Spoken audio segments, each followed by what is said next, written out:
जय हिंद फ्रेंड्स, आज मैं आपको बताऊंगा डिफरेंशिएशन होता क्या है। एकदम बेसिक से इतना बेसिक जैसे कि आप आंगनबाड़ी में बैठे हुए हो। तो देखिए यहाँ पर क्या है, एफ वाई बराबर एफ ऑफ एक्स है। तो एक्स क्या होता है, एक्स को हम बोलते हैं डोमेन। क्या बोलते हैं एक्स को? डोमेन। और वाई को बोलते हैं हम रेंज। देखो आपके दिमाग में कुछ ना कुछ तो आया होगा, जैसे आपने एक ना एक बार देखा होगा वाई बराबर एक्स स्क्वायर, वाई बराबर 2x। तो यहाँ पर क्या होता है, x की जगह पर आप मान रखते हो, x की जगह पर मान रखते हो और मान रखने के बाद में आपको y का मान मिलता है। तो जो आप रखते हो उसको तो बोलते हैं डोमेन यानी प्रांत। जो आप रखते हो उसको बोलते हैं प्रांत। और जो आपको y का वैल्यू मिली, जो आपको y का मान मिला, उसको बोलते हैं हम परिसर। क्या बोलते हैं? परिसर। तो हो गया जो x का मान, जो हमने मान रखा, जैसे आपने यहाँ पे 2 रख दिया तो y का मान क्या हो जाएगा? 4 हो जाएगा। यहाँ पे x है, यहाँ पे y है। सही है। x के ऊपर आपने 2 रख दिया, क्या मान हुआ? 2 दूनी 4। तो ये 2 क्या हुआ? 2 प्रांत हुआ, 4 हुआ परिसर, 2 हुआ डोमेन, 4 हुआ रेंज। तो अब देखिए हम इसका डिफरेंशिएशन कैसे निकालें। देखो क्या दे रखा है, y बराबर f, इसके अंदर x। सही है। तो जैसे मैंने x में, देखो पहले आप अवकलन का मतलब समझो, डिफरेंशिएशन का मतलब समझो। डिफरेंशिएशन का मतलब होता है किसी एक पॉइंट पर वैल्यू। जैसे इसका ये कैप है, इसको मैंने इसे छोड़ा, आपके सामने देखो, ऐसे छोड़ा, फिर नीचे गया।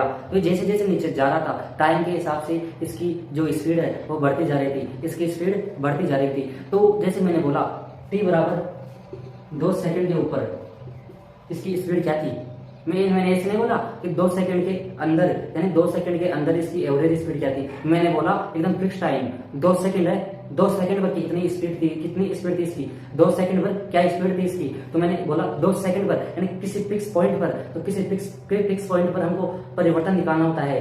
परिवर्तन का मतलब चेंज निकालना होता है, तो हम उसको बोलते हैं अवकलन, डिफरेंशिएशन। तो जैसे मैंने क्या किया, परिवर्तन किया, किसमें किया? x में किया। मैंने x के अंदर परिवर्तन किया, थोड़ा सा किया, डेल x। डेल का मतलब होता है परिवर्तन। किसमें परिवर्तन किया? x में परिवर्तन किया, ये हो गया डेल x। सही बात है। जब मैं थोड़ा सा x में परिवर्तन करूंगा तो y में भी थोड़ा सा परिवर्तन होगा, तो ये हो जाएगा y प्लस डेल y। सही है। तो अब आप इसको ऐसे y को उधर की साइड ले लो, तो डेल y बराबर f of x plus del x।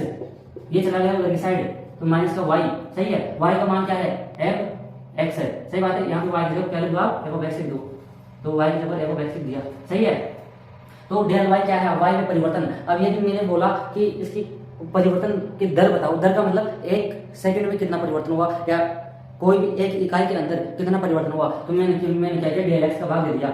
Del x का मतलब क्या हुआ कि मैंने डेल में, जैसे मान लो मैंने 1 परिवर्तन किया, मैंने 2 परिवर्तन किया, तो इसमें परिवर्तन हो गया, मान लो कुछ 4 का परिवर्तन हुआ। तो मैंने बोला एक इकाई में कितना परिवर्तन हुआ, तो एक इकाई में हुआ 2 परिवर्तन। तो यानी कि एक इकाई के अंदर, तो डेल एक्स का मतलब थोड़ा सा परिवर्तन करने पर डेल वाई में कितना परिवर्तन हुआ, तो इसको हम लिखेंगे डेल वाई बटा डेल एक्स। इसको हम ऐसे लिखेंगे। और जैसे मान लो यदि ये ऐसा फलन हो जिसका आप मान नहीं निकाल सकते हो, जिसपे आपको इनफाइनाइट मिलता हो, तो हम उस वक्त क्या करेंगे, हम इसकी लिमिट ले लेंगे। क्या ले लेंगे? लिमिट। जिस पर क्या होगा, डेल एक्स 0 की तरफ बढ़ेगा।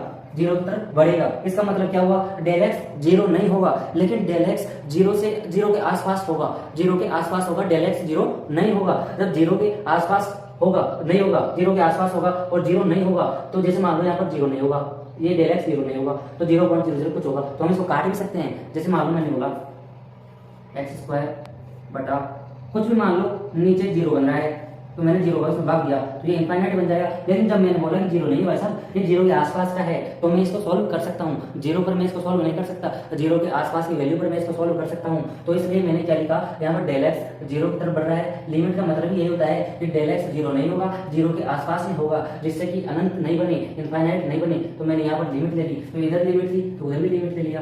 सही है। Del X tends to 0।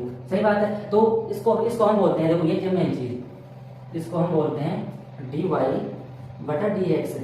dy बटा dx का मतलब हुआ y में परिवर्तन x के सापेक्ष। तो इस चीज को बोलते हैं हम dy बटे dx, यानी डेल x मतलब x में थोड़ा सा परिवर्तन किया तो y में परिवर्तन होगा। इसका बटा इसकी दर क्या है, यानी कितना परिवर्तन हुआ, उसको हम ऐसे निकालते हैं। और ये डेल x 0 की तरफ बढ़ रहा है, मतलब कि थोड़ा सा परिवर्तन किया, एकदम थोड़ा सा किया, मामूली सा, यानी 0 के लगभग, लेकिन 0 नहीं किया, 0 के लगभग परिवर्तन किया। इसका मतलब ये हुआ। तो dy बटा dx क्या हो जाएगा, ये हो जाएगा, लिमिट हो जाएगी del x tends to 0 f x plus del x minus F X बटा डेल एक्स। सही है।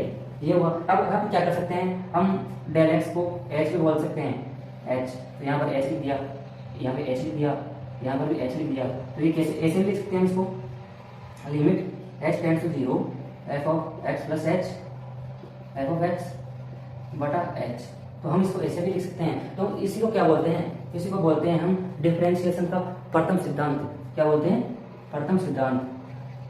प्रथम सिद्धांत मतलब कि इसका आविष्कार कैसे हुआ, इसका इसकी खोज कैसे हुई, इसकी जरूरत कहाँ पे पड़ी। तो यह होगी शुरुआत में जो वैज्ञानिकों ने, जो मैथमेटिशियंस ने सोचा होगा, तो ऐसे सोचा होगा जैसे मैंने किसी मार्क को गिराया तो इसकी स्पीड यानी किसी पॉइंट पर निकालनी है, पॉइंट पर निकालनी है तो कैसे निकालेंगे, तो इस तरीके से किया कि थोड़ा सा इसमें x में परिवर्तन हुआ, y में थोड़ा सा परिवर्तन हुआ, तो ऐसे ऐसे करके उन्होंने इसको बोलते हैं अवकलन, डिफरेंशिएशन। तो आज मैं आपको निकाल x का डिफरेंशिएशन निकाल के इस सिद्धांत से, यानी e की पावर x का, आपने सुना होगा e की पावर x का अवकलन या डिफरेंशिएशन e की पावर x होता है, तो होता कैसे है, आखिरकार कैसे हुआ ये सब। तो e की पावर x का हम निकालेंगे इस प्रथम सिद्धांत से। इसको आप अपनी कॉपी में लिख लीजिए या फिर रट्टा मार लीजिए, याद कर लीजिए। और आई होप कि जैसे जैसे मैंने आपको थोड़ा बहुत बताया होगा, आपने अच्छे से ध्यान लगाया होगा।